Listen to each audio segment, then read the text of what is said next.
SCP-053 is to be contained in an area no less than 5 by 5 square meters and given adequate room to move.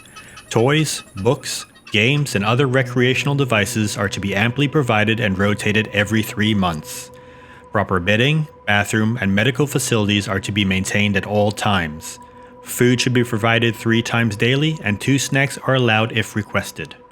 No physical contact is to be made with SCP-053 without full atmosphere containment suit and eye shield.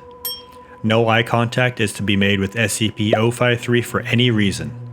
Any objects given to personnel by SCP-053 may be removed, but must be given to quarantine for examination. Only one member of personnel may be present in the room at any given time and must be secured by safety line of steel cable.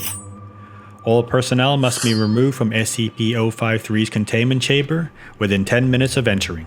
Any personnel who begins to act erratically, scream, or attempt to grab SCP-053 are to be removed and quarantined. Any personnel attempting to remove their suit are also to be removed and quarantined. No sharp objects or firearms are allowed in SCP-053's containment room. SCP-053 appears to be a small 3-year-old girl. She is capable of basic speech and appears to be slightly above average in mental development. She has a generally pleasant personality and rarely seems upset, becoming agitated only in the presence of groups of people.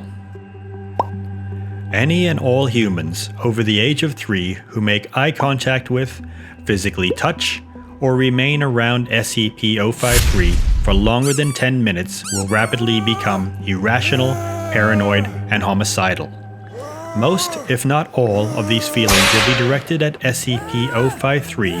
An afflicted subject will attempt to kill SCP-053 after first killing or driving off all humans visible to them. Those attempting to kill SCP-053 will suffer massive heart attacks or seizures and die seconds after doing any physical damage to SCP-053. SCP-053 will regenerate almost instantaneously from any wound, regardless of severity.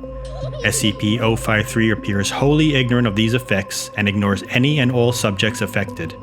When questioned about the effect, SCP-053 is incapable of response. Termination Test Record. SCP-682 introduced to SCP-053 containment area. SCP-682 appears to be very confused and shows no sign of being affected by SCP-053. SCP-053 appears to be afraid of SCP-682 and hides behind a chair in her containment area. SCP-682 lowers itself to the ground, resting its head on the floor. SCP-053 approaches SCP-682, and after several seconds of hesitation, briefly touches SCP-682 before rapidly returning to her hiding place. SCP-682 does not react in any way.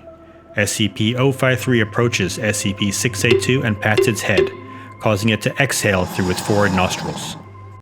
SCP-053 claps and hops in place several times before embracing the head of SCP-682. For the remainder of the testing period, SCP-682 appears to be in a very docile state, with only 2 low-level escape attempts being made. SCP-053 is observed to bring toys and other items to SCP-682, and make several drawings on its forward carapace with crayons. Staff entering at the end of the test phase are immediately attacked by SCP-682, resulting in 2 deaths and 5 injuries. SCP-682 contained and moved to separate containment unit. SCP-053 observed crying for several minutes after SCP-682 is removed.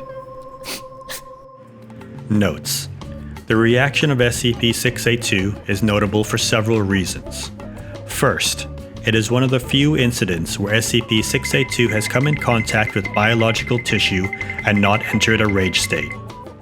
Second, it has raised questions as to the physical makeup and composition of SCP-053 in regard to the lack of response of SCP-682. Third, it has provided a possible solution to long-term containment.